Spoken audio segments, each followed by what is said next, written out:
ویسے آج کل کرتے کیا ہیں اور آپ کا مشغلہ کیا ہے؟ بھائی میں مدرسہ عین الاسلام میں تعلیم حاصل کر رہا ہوں۔ اچھا، تو ہم جیسے ان پڑھ کو بھی کچھ بتلاؤ گے؟ پیارے بھائی شوق سے معلوم کرو، جو مجھے معلوم ہے ضرور بتلانے کی کوشش کروں گا۔ وضو میں دھونے کی حد کیا ہے جسے دھونا کر سکے؟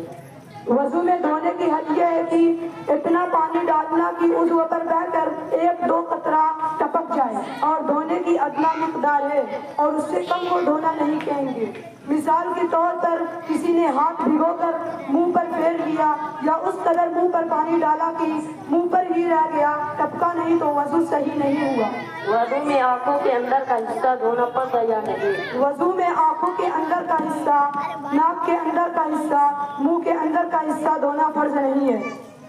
وضو کرنے کے بعد ناخن کتروائے تو ناخنوں کو دھونا ضروری ہے یا نہیں؟ وضو کرنے کے بعد ناخون کاٹا یا